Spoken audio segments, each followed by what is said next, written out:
अरे बहू, तो फिर से रसोई में खाना बनाने लग गई। मैंने तुझे बताया था ना कि इस बार हम नया साल मनाने के लिए क्रूज पर जा रहे हैं। तुझे खाना बनाने की जरूरत नहीं है, बाहर से खाना ऑर्डर कर लिया है निखिल ने। उषा पायल को खाना बनाने से रोक देती है और वहां से चली जाती है, जिसके बाद पायल को अपने मायके के कुछ पुराने दिन याद आते हैं, जहां वो कॉलेज में अपनी क्लास खत्म होने के बाद घर जा रही होती है। और तभी निशा अपने कुछ दोस्तों के साथ पायल का मजाक बनाने लगती है। लगता है आज हमारी बहन जी दोस्त को घर जल्दी जाना है। जाने दो बेचारी को, क्योंकि ये तो हमारी तरह न्यू ईयर पार्टी करने के लिए बाहर जा नहीं पाएगी। क्यों? सही कहा ना, तेरी सौतेली माँ तुझे क्यों न्यू ईयर की पार्टी में जाने जो नहीं देने वाली। ऐसा नहीं है, भले ही वो मेरी सौतेली माँ है, पर मैं उनसे बोलूंगी तो वो मुझे पार्टी में जाने देंगी। अगर ऐसा है तो ठीक है, तू अपनी सौतेली माँ से बात करके देख ले। निशा की बातें सुनकर पायल घर जाती है और वो डरती हुई अपनी माँ से न्यू ईयर पार्टी में जाने की बात करती है, जिस पर कौशल्या उसके कान पकड़कर मोड़ने लगती है और उससे कहती है, महारानी, अगर इस ठंड में तू न्यू ईयर की पार्टी करने चली गई तो घर में खाना कौन बनाएगा? मैं। अब रसोई में जाकर रखे सारे बर्तन साफ कर, कपड़े भी धोने और खाना भी बनाना है। और रही कॉलेज की बात, तो अब सीधा 4 दिन बाद जाना कॉलेज। कोई जरूरत नहीं है रोज रोज कॉलेज जाने की। अपने मायके के दिन को याद करके पायल की आंखों में आंसू आ जाते हैं और वो काम छोड़कर बाहर अपनी फैमिली के साथ बैठकर न्यू ईयर की लिस्ट बनाती है। अब इसी तरह 2 दिन बीत जाते हैं और उषा अपनी बेटी के साथ न्यू ईयर की शॉपिंग करके आती है। पायल बहू, ये देख, मैं तेरे लिए ये रेड कलर का गाउन लेकर आई हूँ। जल्दी से इसे पहन के बता फिटिंग सही है या नहीं। अगर तू साथ में जाती तो कितना अच्छा रहता। आजी, ये बहुत अच्छा है, पर मैं ऐसे कपड़े न्यू ईयर वाले दिन पहनूंगी तो सब क्या सोचेंगे? भाभी, कोई कुछ नहीं सोचेगा। हम क्रूज पर जा रहे हैं, वहां पर सब 1 पीस पहन कर आएंगे इस ठंड में भी। आप जल्दी से इसे ट्राई करके आओ। क्रूज पर? कैसा होगा क्रूज? मैंने तो आज से पहले कभी न्यू ईयर पार्टी सेलिब्रेट नहीं की थी। जब मायके में थी उस वक्त भी मेरी दोस्त और बहन मिलकर मेरा मजाक बनाती थी। अरे वाह निशा, तेरी ड्रेस तो बहुत अच्छी लग रही है। न्यू ईयर पार्टी पर हम दोनों पार्टी में छा जाएंगे। वैसे पायल, तुम्हें कैसी लगी मेरी ड्रेस? मैं जानती हूँ तुम दोनों इतनी अच्छी ड्रेस कभी नहीं पहन पाओगी, इसलिए जल रही होगी हमसे। अरे यार, शक्ल भी तो होनी चाहिए। शक्ल है इसकी जो ये इतनी अच्छी ड्रेस पहने। चल यहाँ से चलते हैं, अगर इस मनहूस का मुंह देखेंगे तो नया साल खराब हो जाएगा। भाभी, जल्दी से ड्रेस ट्राई करके आओ ना, हमें क्रूज के लिए निकलना भी है। माँ, मैं जब तक अपनी कुछ दोस्तों को भी बुला लेती हूँ। बहू, अगर तेरी भी कोई दोस्त हो तो तू उन्हें भी इनवाइट कर लेना। कल शाम तक हमें निकलना है। हम इस बार का न्यू ईयर अपनी प्राइवेट क्रूज पर ही मनाने वाले हैं। वहाँ हमारे सभी दोस्त और रिश्तेदार आएंगे। मेरी तो एक ही दोस्त रही है, पता नहीं वो आएगी भी या नहीं, पर एक बार इनवाइट करके देखती हूँ, क्या पता आ जाए। घर में चल रही न्यू ईयर की तैयारी से पायल बहुत खुश होती है और अब वो अपनी दोस्त को फोन करके इनवाइट करती है। निशा, तू मेरी सबसे पुरानी दोस्त है और तुझे पता है इस बार मैं अपने ससुराल के साथ पहली बार न्यू ईयर पार्टी सेलिब्रेट करने वाली हूँ। हम सब क्रूज पर जाने वाले हैं। मैं चाहती हूँ कि तू भी आए। इसने तो बिल्कुल सही जगह हाथ मारा है, पर कोई बात नहीं, इनवाइट कर रही है तो चली जाती हूँ। इसी बहाने मेरा भी नया साल अच्छा बन जाएगा और मेरे पास कुछ अच्छी फोटोज भी आ जाएंगी सोशल मीडिया पर अपलोड करने के लिए। हाँ पायल, क्यों नहीं, आखिर हम इतने पुराने दोस्त हैं तो मैं क्यों नहीं आऊंगी। मैं कल सुबह आराम से तेरे ससुराल पहुंच जाऊंगी। दोस्त के नाम पर सिर्फ निशा ही पायल की दोस्त थी, इसलिए वो निशा को इनवाइट करती है। अब अगली सुबह निशा पायल के ससुराल आती है, जहां वो देखती है कि पायल के ससुराल वालों ने काफी सारी तैयारी कर रखी है और पूरा परिवार ठंड में 1 पीस पहनकर तैयार हो चुका है। ये देख निशा, मेरी ये ड्रेस और सैंडल मेरी सास लेकर आई थी। मैंने तो कभी नहीं सोचा था कि मैं कभी 1 पीस पहन पाऊंगी। पायल, ये सब तो शुरुआत है, अब जल्दी से चलते हैं, क्रूज पर पहुंचने के लिए लेट हो रहा है। निशा बेटा, तुम बहू के साथ बैठ जाना, आखिर तुम उसकी सबसे खास दोस्त जो हो। इस तरह पूरा परिवार अपनी प्राइवेट कार में बैठकर समुद्र किनारे क्रूज तक जाता है और जब निशा पायल के परिवार के साथ गाड़ी से उतरती है तो वो देखती है कि उसके सामने बहुत बड़ा समंदर है और एक बड़ा सा क्रूज है जो कि पूरी तरह से सजा हुआ है, जिसके बाहर कुछ लड़के खड़े हैं जो उनके स्वागत के लिए हैं। सच में ये हमारा खुद का प्राइवेट क्रूज है। मुझे तो अपनी आंखों पर विश्वास ही नहीं हो रहा निखिल जी। मैं अपनी जिंदगी में पहली बार इतनी अच्छी तरह से न्यू ईयर सेलिब्रेट कर रही हूँ। थैंक यू सो मच मेरी न्यू ईयर को इतना स्पेशल बनाने के लिए। पायल, अभी तो बस शुरुआत है, चलो सब क्रूज पर चढ़ते हैं।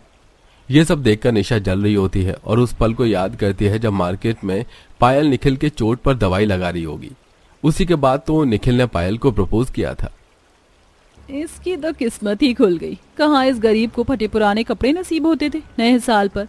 और इस साल देखो, काश कि उस दिन मार्केट में मैंने निखिल की चोटों पर दवाई लगाई होती और इसका मजाक ना बनाया होता, तो उस दिन शादी के लिए निखिल मुझे प्रपोज करता।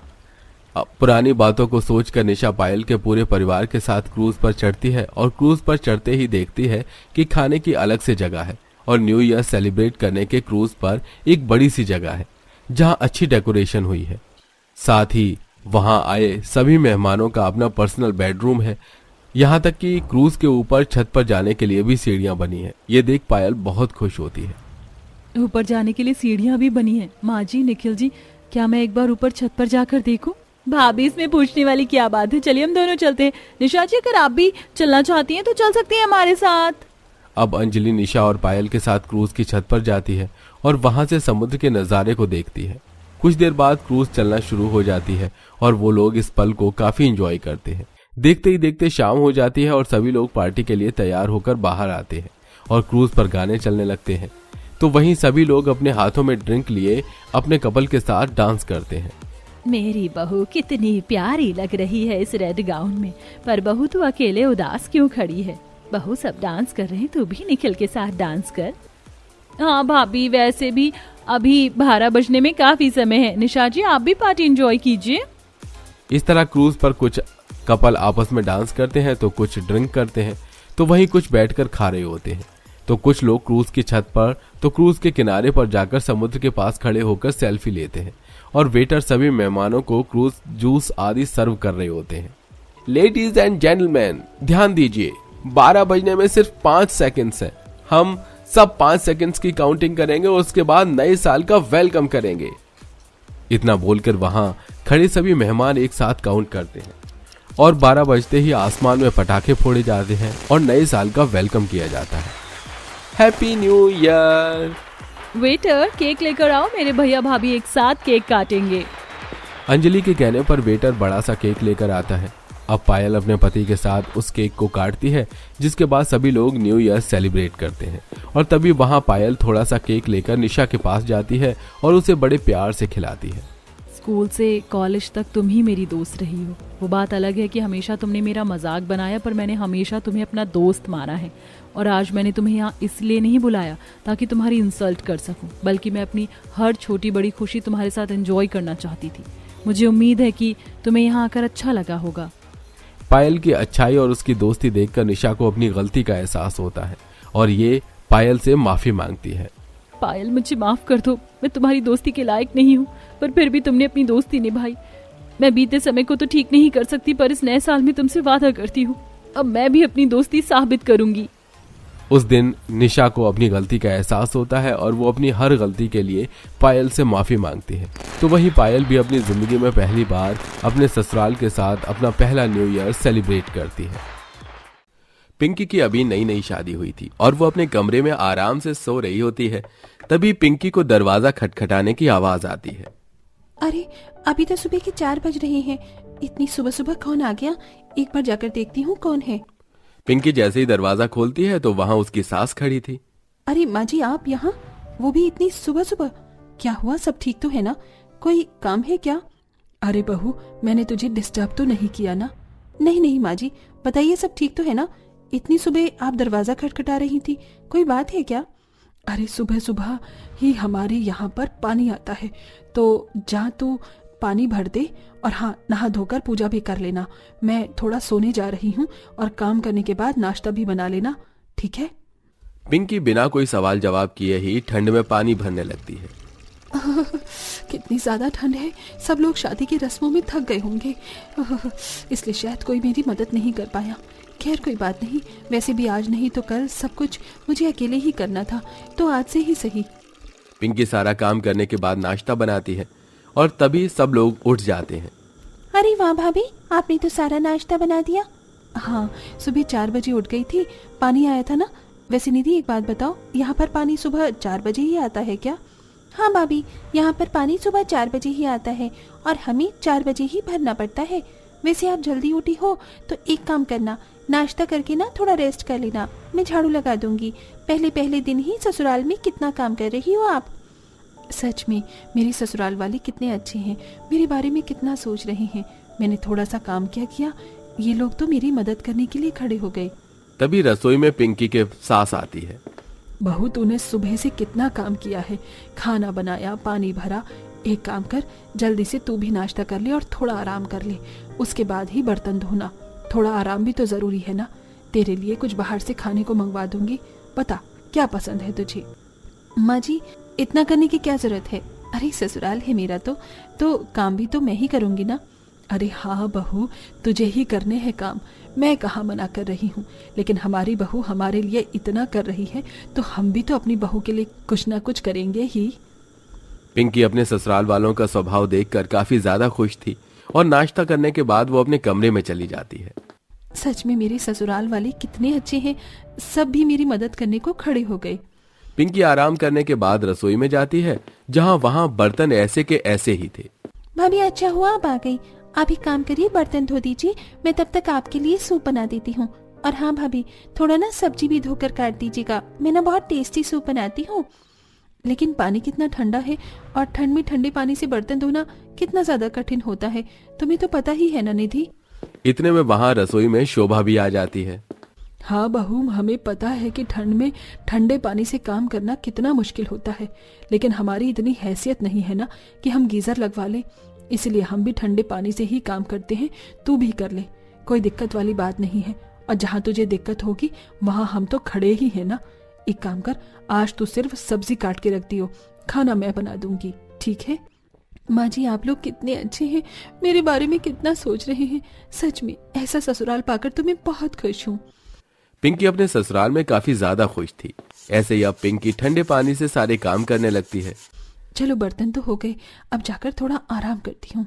पिंकी अपने कमरे में जा रही होती है कि तभी शोभा उसे टोकती है। अरे बहू, बर्तन धुल गए क्या? जी माँ जी, बर्तन धुल गए हैं। क्या हुआ, कोई काम था क्या? हाँ बहू, वो क्या है ना, कपड़े बहुत ज्यादा जमा हो गए हैं और मैं सोच रही हूँ कि बाजार भी जाना है, वरना मैं खुद ही धो देती। कोई बात नहीं माँ जी, मैं धो दूंगी कपड़े। अब आप भी तो एक टाइम पर ही एक काम कर सकती हैं। लेकिन तू पहले ही ठंडे पानी से बर्तन धोकर आ रही है और अब तू ठंडे पानी से कपड़े भी धोएगी। माँ जी, क्या ही कर सकते हैं, अब मजबूरी में सब कुछ तो करना ही पड़ेगा ना। आप एक काम करिए, बाजार से सब्जियां ले आइए, वैसे भी घर में सब्जी नहीं है, मैं तब तक कपड़े धो दूंगी। सच में बहू तो कितनी समझदार है, अपने परिवार की परेशानियों को समझती है। माँ जी, आप भी तो मुझे समझ रही हैं, तो मैं क्यों नहीं समझूंगी। पिंकी अपने ससुराल वालों को कभी कुछ नहीं कहती है। ऐसे ही कुछ दिनों बाद पिंकी झाड़ू लगाने लगती है कि तभी उसकी नंद आती है। अरे अरे भाभी, आप क्या कर रही हैं? क्या हुआ ननद जी, आपको दिखाई नहीं दे रहा? मैं झाड़ू लगा रही हूँ। हाँ भाभी, मुझे दिख रहा है, लेकिन आप क्यों लग रही हैं? अरे जब आपकी ननंद है तो आप क्यों काम कर रही है? हाँ ननंद जी, मुझे पता है, मेरी ननंद है और तुम सच में बहुत काम करती हो। और अगर तुम्हें मेरी मदद करनी ही है तो एक काम करना, तुम पोंछा लगा देना, मैं झाड़ू लगा देती हूँ। नहीं भाभी, मैं झाड़ू लगा देती हूँ, वैसे भी जाली साफ करनी है तो मैं जाले भी साफ कर दूंगी और झाड़ू भी लगा दूंगी। आप तब तक आराम कर लो, बाद में आप ही पोंछा लगा दीजिएगा। पोंछा? लेकिन वो भी ठंडे पानी से ही। भाभी, मैं भी तो कर ही रही हूँ ना, कोई बात नहीं, थोड़ी देर रुक कर लगा दीजिएगा। कौन सा हम अभी पोंछा लगाने के लिए कह रहे हैं? ठीक है, कोई बात नहीं, तुम झाड़ू लगा दो, मैं पोंछा लगा दूंगी। कुछ दिनों बाद पिंकी का पति उससे कहता है, अरे पिंकी सुनो ना, थोड़ा पानी गर्म कर दो, मुझे काफी ज्यादा ठंड लग रही है। कल ठंडे पानी से सिर धो लिया था, तब से सिर में दर्द हो रहा है। लेकिन गीजर तो है नहीं, तो फिर पानी कैसे गर्म होगा? अरे गैस पर गर्म कर देना, उस पर भी तो पानी गर्म हो ही जाता है। वैसे भी ठंड में तो ठंडे पानी से नहाना दुश्वार है। ठीक है, मैं अभी पानी गर्म कर देती हूँ। पिंकी गैस पर पानी गर्म करके अमित को दे देती है। अरे हाँ, मैं भी तो कर सकती थी ना, अब मैं गैस पर ही पानी गर्म कर लूंगी और इसी से सारे काम कर लूंगी, कम से कम ठंडे पानी से तो बचूंगी ना। पिंकी उसी शाम गैस पर पानी गर्म करके बर्तन धोने लगती है कि तभी शोभा आती है। अरे बहू, ये क्या कर रही है? माँ जी, ठंड कितनी ज्यादा हो रही है, पानी कितना ठंडा है, इसीलिए मैंने सोचा कि गैस पर पानी गर्म करके बर्तन धो दूंगी, सही रहेगा। माफ करना बहू, तुझे हमारी वजह से कितना कुछ झेलना पड़ता है, पर मैं तुझे और परेशानी देने वाली हूँ। क्या हुआ माँ जी? बहू, हमारे हालात कुछ ठीक नहीं है, तुझे अच्छे से पता है ना, इसलिए हम भी खुद ठंडे पानी से नहाते हैं, और तू गैस पर सिर्फ बर्तन धोने के लिए पानी गर्म करेगी, इससे गैस की कितनी खपत होगी ना। कोई बात नहीं माँ जी, मैं ठंडे पानी से ही बर्तन धो लूंगी, आप परेशान मत होइए। पिंकी को काफी परेशानी हो रही थी, पर उसे कोई भी नहीं समझ रहा था। कुछ दिनों बाद पिंकी कपड़े धो रही होती है। कितनी ज्यादा ठंड हो रही है, ऊपर से ये पानी भी कितना ज्यादा ठंडा हो रहा है, बर्फ हो रखा है ये पानी तो बिल्कुल। पिंकी जल्दी से कपड़े धोकर बाहर आग सेकने जाती है, जहां पिंकी की सास और नंद बैठी थी। अच्छा हुआ बहू आ गई, कम से कम ठंड में ठंडे पानी से तो हम बच गए, उसे ही सारा काम करना पड़ता है ठंडे पानी से, और वो बेचारी बिना कुछ कहे सब काम भी कर देती है। हाँ माँ, ये तो आपने बिल्कुल सही कहा, मैं खुद भी ठंडे पानी से काम करने से डरती हूँ, पता नहीं बेचारी भाभी कैसे कर लेती है। बस भाभी से पानी के बिना वाले काम ले लो, उन्हें लगता है कि हम उनकी मदद कर रहे हैं। बस बहू को पता ना चले, इसीलिए तो गैस पर सुबह सुबह पानी गर्म करके नहा लेती हूँ, वरना बहू भी गैस पर पानी गर्म करके ही बाकी के काम करने लगती। अपनी सास और नंद की सारी बातें पिंकी सुन लेती है। आप लोगों ने बस इसीलिए मुझे ठंडे पानी से काम कराया ताकि आप लोगों को परेशानी ना हो? अरे मैं तो शुरू से ही हर काम करने को तैयार थी, लेकिन मुझे नहीं पता था कि आप लोग मेरे साथ चालबाजी कर रहे हो। अरे बहू, तू यहाँ, वो दरअसल। तभी वहां अमित भी आ जाता है। माँ, सच में ये बहुत ज्यादा गलत है, आप दोनों को बस ठंडे पानी से कोई काम न करना पड़े, इसीलिए सारा काम पिंकी पर थोप दिया ठंडे पानी का। तुम दोनों सही कह रहे हो बहू, अब से हम कभी तुझसे ठंडे पानी से काम नहीं करवाएंगे, और अगर करना भी होगा तो हम मिल बांट कर लेंगे। बेटा आज ही गीजर लगवा दे, हम कुछ पैसे के लिए अपने घर की बहू बेटी को तो परेशान नहीं कर सकते। पिंकी की सास और नंद को अपनी गलती का एहसास हो जाता है और उसी दिन घर में गीजर भी लगता है, जिसके बाद पिंकी को काम करने में कोई परेशानी नहीं होती।